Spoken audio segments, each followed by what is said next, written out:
Well, it is a good day for us to be together. I'm excited to be here. I hope that you are too. It's always good whenever we can come together to worship God and sing praises towards Him. I appreciate all the men that led and everybody that took part. It is also a good day because, as has been announced, this is the day we have our annual meeting, and I know that part of that during that meeting is new elders and deacons. And so before we get into all that, I just want to say a special thank you to those men who have already served, who are currently serving, who have served in the past.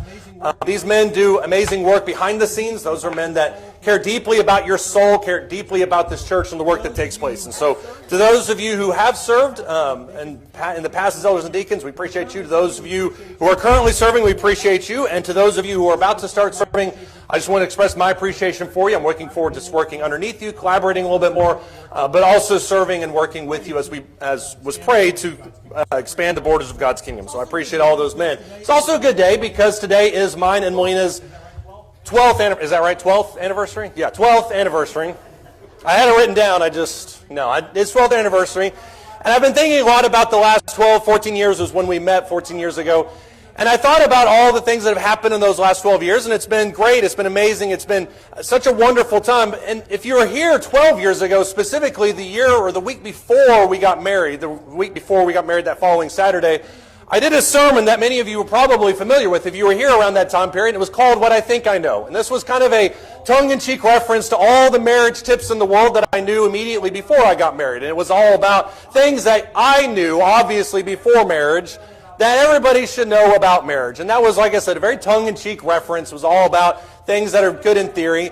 A year later, I had another lesson called What I Know Now. And those theories that were then put into practice. And so I came back and did another sermon that was roughly along the same lines. And that was kind of the point of that sermon, was to talk about all the things that I knew then, I know now, really. They were exact points, talked about slightly different ways.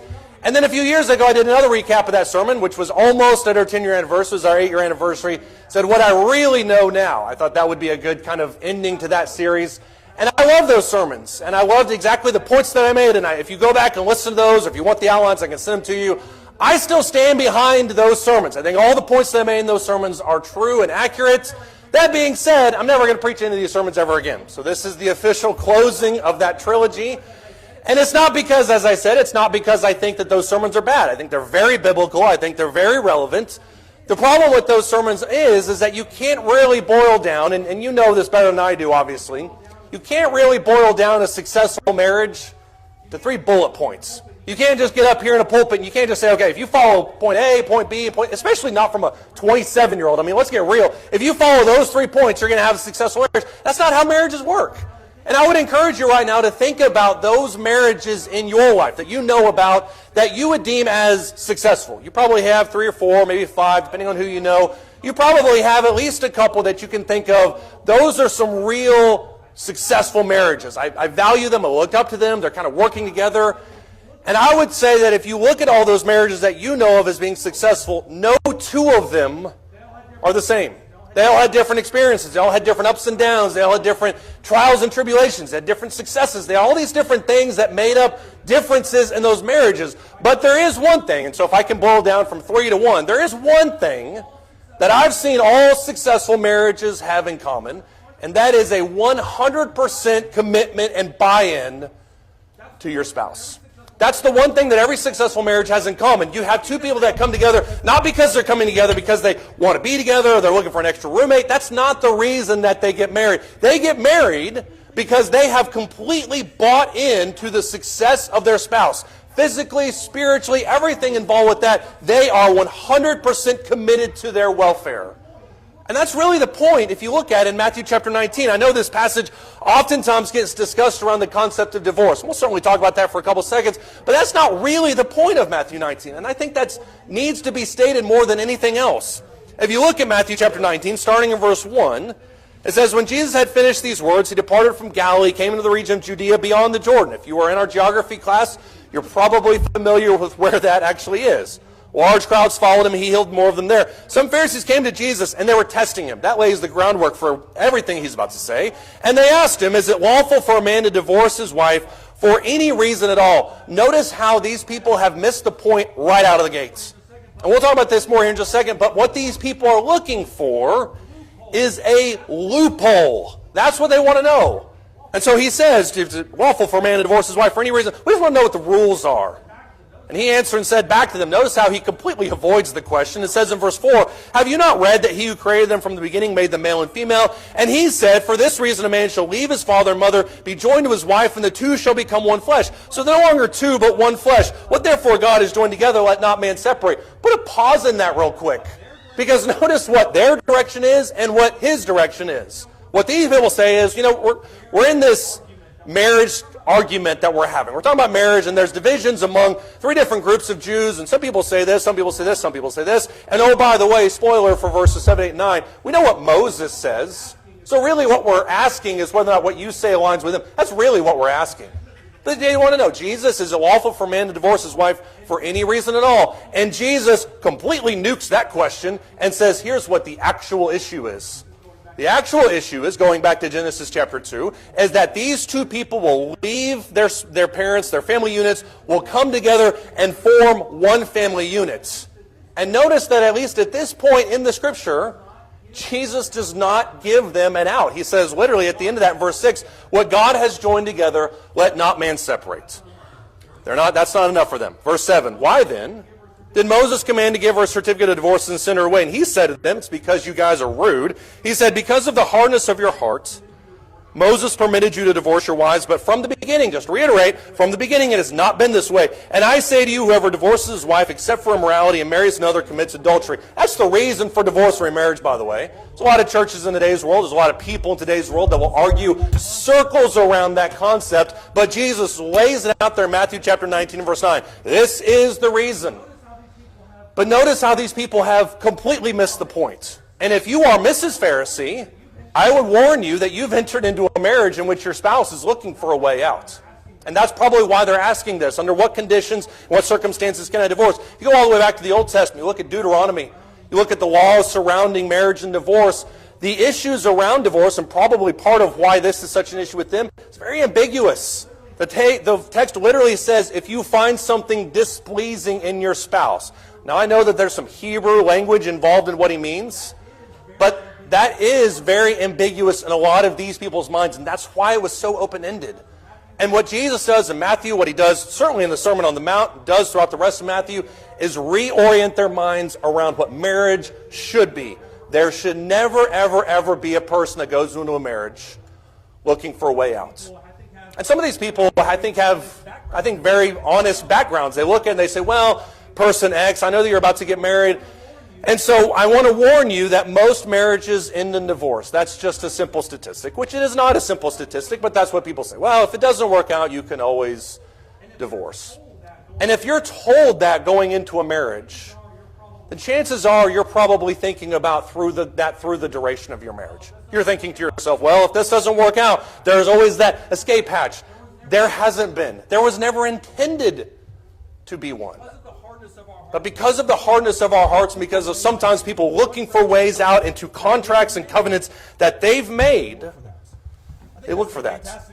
I think this is a fantastic story. If you look back in 1973, there was a story about a man named Cliff Young. And if you don't know anything about this story, I would encourage you to read about it, watch the YouTube video about it, because I was fascinated by it for at least 30 minutes. A man by the name of Cliff Young, who is not kidding you, a potato farmer in Australia. And he showed up in 1973 to the beginning of an ultramarathon. If you're familiar with ultramarathons, you know the message is exactly in the title. It's a marathon that is very, very ultra. And this one was across a substantial part of the Australian outback. It was 573 miles. And at this point, all the greatest ultramarathoners in the world had come to this area, and they showed up in Australia specifically to run this race. Cliff Young showed up too. And he showed up in his overalls and his work boots. He's 63 years old, and he says, I'm going to run this ultramarathon. And they looked at him, and they thought it was a joke. Whatever. We'll pay the entrance fee. You can do whatever you want to. 5.5 days later, Cliff Young passed the finish line after beating every other single person in the field.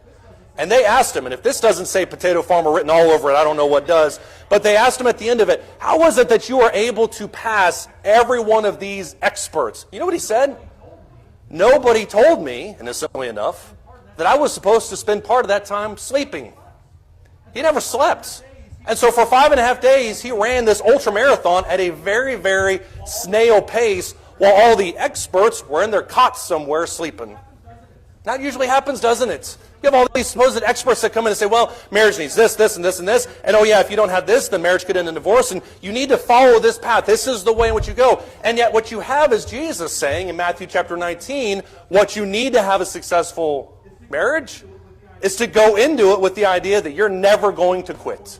That's the number one ingredient for a successful marriage. And yet all these experts will tell us all these other types of things, and what the only thing that matters is that I've bought into this relationship. Look at Genesis chapter 2. This is what Jesus quotes from, so go back to Genesis chapter 2. Genesis chapter 2, starting in verse 18. Genesis chapter 2, starting in verse 18. God looks at His creation. God looks at His creation. Everything is great. There's one thing missing. Genesis chapter 2, starting in verse 18, the Lord God said, "It is not good for the helper to be alone." Notice everything is good. This is not good.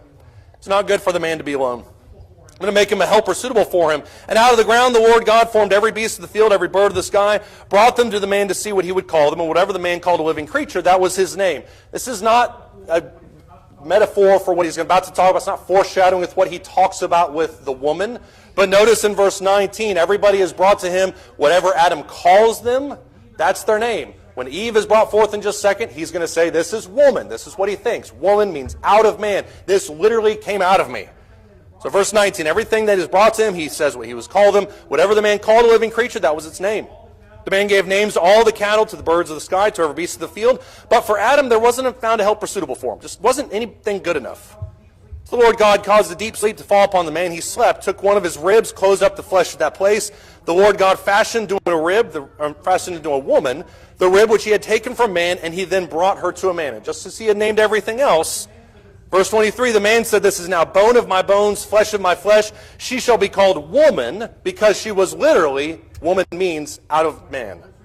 Verse 24, "For this reason a man shall leave his father and his mother, be joined to his wife, and they shall become one flesh. The man and his wife," verse 25, "were both naked, and neither one of them were ashamed." There are several things you see in this passage. And I think if you're dissecting this, there are things that are super obvious, and there are some things that I think we need to give some pause to. Number one, what you see built into this passage, at least in this whole section right here in verses 18 through 24, is that there's no perversion of marriage. And I know it's a hot-button issue in today's world to call homosexuality a perversion of marriage. I take that stand and have zero issue with that stand. I think very few people in this room would also. But this is literally the definition of a perversion. A perversion means anything besides the original intended design. And so when God set out to create marriage in Genesis chapter 2, verse 18 through 24, he creates a man, and then he says there's nothing good enough for this man except this woman. That's the design. And so homosexuality is quite literally a perversion of this design. And I know a lot of people don't want to hear that, but that's the truth from the Scriptures as you talk about it. And that also explains why you don't see it mentioned very much in Scripture. Leviticus talks about it, 1 Corinthians talks about it, but it is always universally described as something that is outside the bounds of God's intended order and method. Number two, this is not a dance move, by the way, but you see the leave and cleave that's involved in this. You and I both know families and marriages where at least one or maybe both of them have never left and cleft. I was really looking forward to saying that phrase. People that have never left or cleft. People that have come into a marriage and they are committed to it, at least on the surface, but when times get tough, their spouse isn't the one that they go to. And I've talked to people who have had this type of marriage where they'll say, well, in moments of panic, or they'll talk about how they were experiencing a difficult situation, they'll say, I panicked, and then I called my dad. Or I was going through a really rough time, and so the first person I called was my mom. And I have nothing against moms and dads, but the first person you should call should be your spouse. They should be the person that is your safety net. And if the first person that you call in your life when things get tough or when emergencies happen, if the first person you call is a relative or a friend and not your spouse, then I would argue you probably haven't left and cleft enough. You probably have just living in a situation where, yeah, this person's great and I love them, but I rely on this person just a little bit more. Which you also see in Genesis chapter 2, especially there in verse 23 and 24.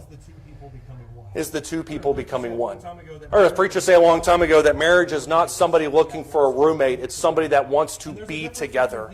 And there's a difference between people that are just coming together and people that are being together. People that live and share the same residential space and people that are actually looking forward to sharing a life with somebody. Think about this in reverse real quick. If you look at Genesis chapter 2 and you see the development of mankind, God creates man out of the breath of his nostril and creates mankind from the dust of the earth, breathes into him the breath of life. And then he creates woman out of man. It says this is the only perfect counterpart to this specimen that I created that is above everything. You have one person that's made in the image of God. You have another person that's made in the image of God. What happens when you have two people that are made in the image of God together? You have a version, a metaphor, a very shadow-like version of what Paul says in Ephesians chapter 5 is a perfect image of Christ in the church. It's two people that don't just have kind of these differing ideas, but two people who have these values independently. And now these values are supercharged. Look at 1 Corinthians chapter 6. Paul uses this exact phrase, this idea of two becoming one, I think in very much a physical context as he talks about the issue of prostitution. certainly that's involved in that. And I think certainly that's involved in that. I think the physical aspect of marriage is designed to draw the marriage deeper. And that's why you see people who take that physical component of marriage and are very loose with that. That's why they have very shallow types of relationships. That type of thing is designed to draw people deeper together. 1 Corinthians chapter 6, starting verse 12, he says, all things are lawful for me. Not all things are profitable. All things are lawful for me, but I will not be mastered by anything. Food is for the stomach, and the stomach is for food, but God will do away with both of them.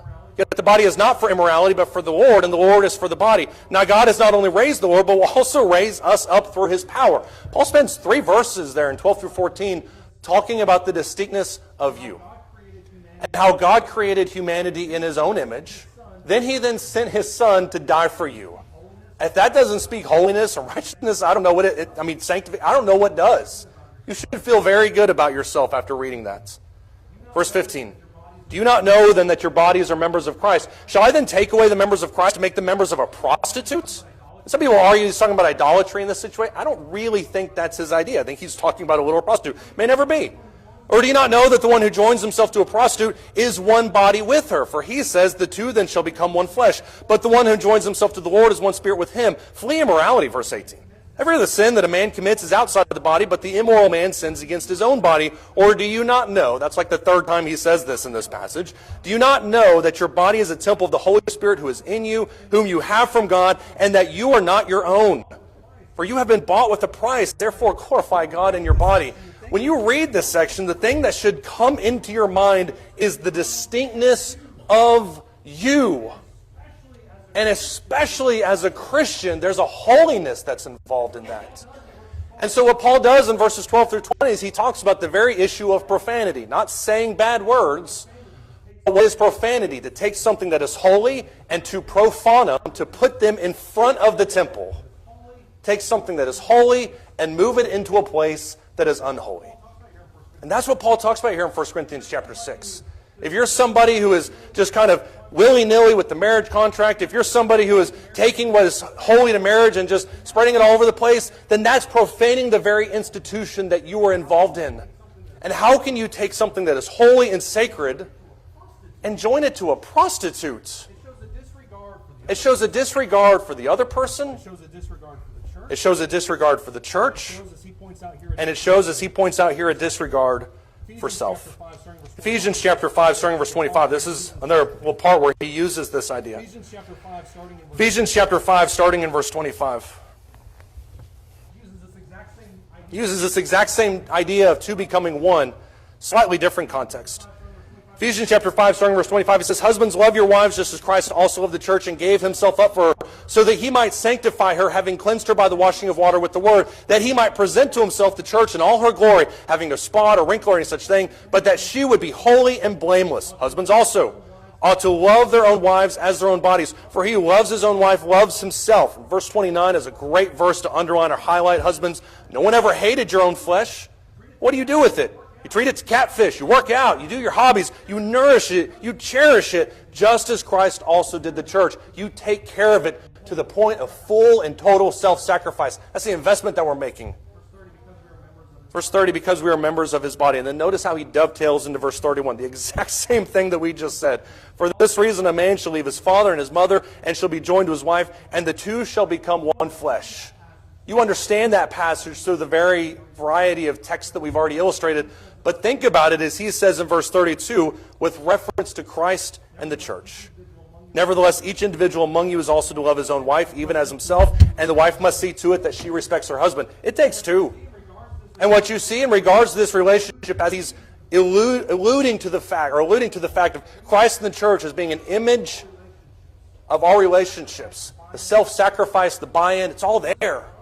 Jesus loved the church so much. He was so invested in the church that he died for it. And this isn't just he took a bullet for it. It's not just a sacrifice for sacrifice's sake. He died for it to present it, as he says in verses 25 through 28, for a specific purpose, for spot and for wrinkle. And so you are without spot and wrinkle. So you may very well say to yourself, I would die for my spouse, 10 times out of 10. But would you live for them? Would you sacrifice the things in your daily life to attain the purpose of making your spouse holier? That's really the magic. The addition doesn't make any sense here. We think of 1 + 1 = 2. In this passage, 1 + 1 = holiness. Because I'm buying into the marriage, she's buying into the marriage, and the result of that is a union that is more powerful than anything else on this earth. And so he talks about this idea of leaving and cleaving, two becoming one, not because it's more financially advantageous to your tax situation to joint or file your taxes jointly. That's not the point. The point is that I'm strong. The point is that I'm strong, Melina's strong, we're even stronger together. Point of that marriage. And that's the point of that marriage. What we need to realize is At the end of the day, what we need to realize about basically any marriage that you come into is that marriage is a covenant. It's not a contract. Contract is very transactional. It's I put this in, I get this out. And that is the way some people view their relationships with God. I'm coming into this relationship with God hoping that I can get something out of it. It's not really the point. Marriage is a covenant. It's something that I buy into so that our goals can be aligned. In Amos chapter 3 and verse 3, whenever Amos talks about the nature of fellowship, he says, can two come together? Can two walk together unless they are agreed? If I go into a marriage thinking to myself, what can I get out of this? Then my end goal may be very different from my spouse's. And even though we may sit next to each other in church, we may share a bank account, all these, my goal where I want to go is over here. And her goal may be over here. But in a covenant, our goals are united. As Paul is talking about the challenges regarding marriage in 1 Corinthians chapter 7, this is all over this passage. And there's a lot in this that we don't have time to get into. In 1 Corinthians chapter 7, starting verse 25. Look at verse 25. He says, now concerning virgins, this is basically a catchword for unmarried. Now concerning virgins, I have no command of the Lord, but I give an opinion as one who by the mercy of the Lord is trustworthy. This is a very valid opinion. It comes from Paul, his authority, but also comes from his life experience. I think then that it is good in view of the present distress, in view of the persecution that is currently taking place, that it is good for a man to remain as he is. Are you bound to a wife? Don't seek to be released. Are you released from a wife? Don't seek a wife. But if you marry, and keep in mind this is all within the context of the persecution, if you marry, you've not sinned. If a virgin marries, she hasn't sinned, yet such will have trouble in this life, and I am trying to spare you. He's not talking about the travails of marriage. He's talking about the persecution distinct to that time period. But this I say, brethren, the time has been shortened, so that from now on those who have wives should be as though they had none. And those who weep as though they did not weep. Those who rejoice as though they did not rejoice. And those who buy as though they did not possess. And those who use the world as though they did not make full use of it. For the form of this world is passing away. There was a very real issue in the first century, in the second century, and bleeding even into the early third century, where people were being persecuted for their faith, and the bait being used to draw you away from God was your family. If you read early accounts of martyrdom in the first few centuries, I challenge you to make it through 5 pages before tears come to your mind or come to your eyes, because what he talks about is the fact that you are being told to diminish your faith, and if you don't reject your faith, you'll be fine, but your family is going to be killed. And you have to sit there and watch that. And so what Paul talks about here in 1 Corinthians chapter 7, verses 25 down through verse 31 is things are great now, but your emotional and spiritual investment in your spouse could present tribulations later that you can't anticipate. And so as he continues, he says in verse 32, I want you to be free from concern. That's all I really want. I don't want you to have those issues. One who is unmarried is concerned about the things of the Lord, how he may please the Lord. But one who is married should be concerned of the things about the world, but how he may please his wife. And his interests are divided. That's just the nature of the beast. The woman who is unmarried, the virgin, is concerned about things of the Lord, that she may be holy both in God and spirit. But one who is married is concerned about the things of this world, how she may please her husband. This I say for your own benefit, not to put a restraint upon you, but to promote what is appropriate and to secure undistracted devotion to the Lord. Paul understands that marriage is an investment. He understands that it's going to demand portions of your attention, your time, your resources, but it's also going to demand your emotional energy. And if you can have that, and you can still stand up to the world, more power to you. But what Paul understands is that these people are going to be used because of your emotional investment that you should have in them. They can be used against you. And you need to be aware of that, Paul says, in that time period. The only way in which that happens is if you're emotionally invested in the outcome of your spouse and of your family anyways. Spiritually invested, physically invested. That's when this starts to hurt. A lot of people know about Wilbur and Orville Wright. Wilbur and Orville were the two people who invented the airplane. What most people don't know about Wilbur and Orville Wright is that they had a sister named Catherine. And Catherine was, for all intents and purposes, she was the brains of the family. She was the one that wooed French investors. She was the one that held a stable job so Wilbur and Orville could go play with their flying machine. She held a stable job, financially supported them. She was also the one that handled the press corps. She was the one that whenever they came up, Wilbur and Orville were very awkward and very, kind of brainy individuals. And so she handled the press corps. She was there for everything. And very early in Wilbur's life, she also handled Wilbur's almost near-death experience.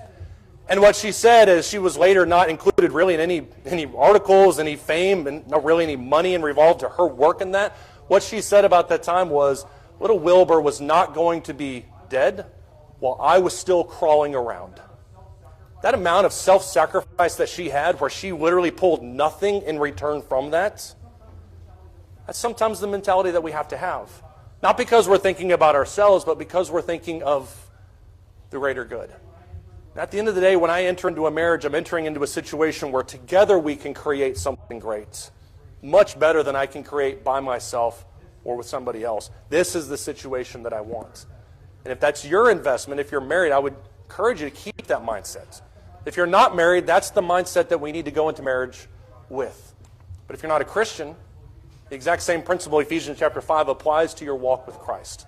It's not about what can I get out of being a Christian, but it's what can we build together. How can I help this church grow? How can I help the kingdom grow? How can I help others grow? How can I help myself grow? How can I serve the Lord with what I've been given this life? And if that's your mindset, I would encourage you to come as we stand and as we sing.